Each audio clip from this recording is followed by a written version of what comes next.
We'll keep this one strictly basketball. So today's episode, actually, we're talking from each conference, one team that has surprised us for as well as they're doing, and one team that's letting us down. They're not living up to expectations. So we're starting the Eastern Conference. And Evan, I'm gonna let you go first on this because I'm kind of curious. Who's been a surprise team to you in the Eastern Conference? Who's been making some noise? Hmm. Man, it's sorry because like the Eastern Conference have been like really interesting to watch, and all the teams play actually like some good basketball. But I might say the Bulls because I was expecting them to be like a good team, but starting like with a 4-0 run, and I think they're what like 6-1 or 7-2 right now. I mean, they Six lost and one and two. two game. Six They're, two, they're yeah. playing really well, and they had this huge comeback against man, I don't remember against who, but they were like down 20 and they came back and won the game. So yeah, I think the Bulls were like the most impressive team because I knew they were good, but I was waiting to see if the hype was real.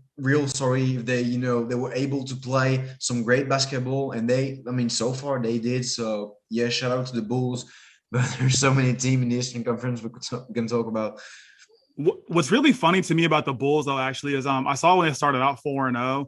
Was that their best start since like 95, 96?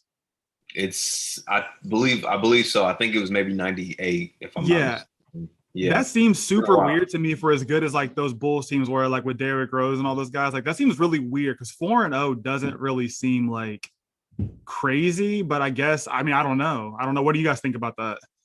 It doesn't seem crazy, but I don't. The NBA is kind of different. Like teams don't typically start off the season out the gate like blazing. It just doesn't happen like that. I mean, we had the Warriors in Like 2016. 27-0 or whatever it Yeah, was. but like Yeah. other than that, teams they typically lose games early on in the season, and um, to like back up on the Bulls point, I guess it is kind of surprising that they did start off so good. I was expecting them to have like a learning curve. Yeah. They added so many new pieces. I was expecting them to have like a little bit of a struggle period, but they've been great. They haven't played amazing teams all the way through, but Right. they've handled business. 6-2 is a great record. They, came back on the Celtics. They almost beat Philly the other night, but they were unable to win that game. To all the people, the experts that said DeMar DeRozan was the worst signing in free agency, They're they eating look crow. they look dumb as hell right now because he's playing at an MVP caliber level. He's been amazing. So that's a great pick. The Bulls have definitely, I think, surprised a lot of people. I don't see why people were so not, as high on them going into the season. A lot of people were saying like this is a 40-win team. Like, I don't know. I don't see that at all. Yeah, I know.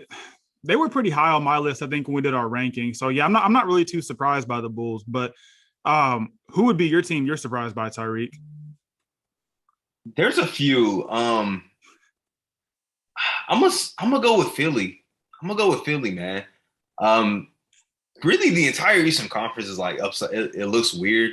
Like there's a lot of surprise teams, but I'm gonna go with Philly. They're sitting at the top of the conference right now, and it's weird to me because they missed Tobias Harris for a handful of games. Right. Ben Simmons hasn't played at all. Joel Embiid's missed a couple of games, and when he's played, he hasn't really been that good. Right. They're essentially being led by Seth Curry, Tyrese Maxey, and Georges Niang, and they're 7-2 right now. Yeah. 7-2 playing elite level defense. And we thought, well, at least I thought like not having Ben Simmons was really going to show on the offensive side of the ball. They haven't been amazing offensively, but defensively, they're still really good. Yeah. Matisse Thybulle stepping up. Guys are And playing great about defense. about Ben Simmons is not only like the fact not having him on the court, but also all the stories around the court and the atmosphere inside the team. This can be like a struggle and causing troubles to a team like Philly, but apparently it did not. So as you said, like cool to see how good they're managing not having Ben Simmons and also not having Embiid sometimes. Exactly. Like all that Ben Simmons stuff could be a distraction, but instead they're thriving right It now. is. So Yeah. it's interesting to see if, they just find his ass again. So I don't Yeah. know what's going on there, but interesting to see when they get close to full strength when Tobias comes back and Joel's actually playing like himself, how good this team can still be. Yeah, that's actually funny because Philly, I was really actually kind of torn between Philly and Miami. And it's so funny too because people would be like, "Oh, well, why are you surprised about Philly? They're number one." But like you said, like the way their team is structured right now with Joel not playing that good, you don't have Ben Simmons, Tobias has been out. But I was looking here and like in a 3 or 4 day stretch, they beat the Hawks, the Blazers, and the Bulls. And those three teams, like, they're not beating scrubby teams. So it's like, that's why I think it's really interesting. Like, man, these guys could actually like make some noise. I mean, I know they were decent last year in the postseason was a different story playing against the Hawks. But yeah, I think your points are very interesting about Philly. But they'd be my team. But I do want to shout out the Miami Heat too, because I know like when we were doing our awards and stuff like that, I can't remember who or if it was all of us had Tyler Hero in that six man of the year discussion. Yeah. And like honestly, he's stepping up to the plate.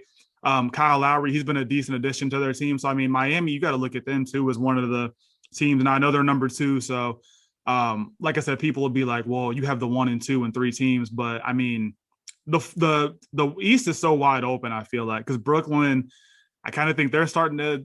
I don't know if they're going to be what we thought they are, but the East is really interesting. I think for the top right now.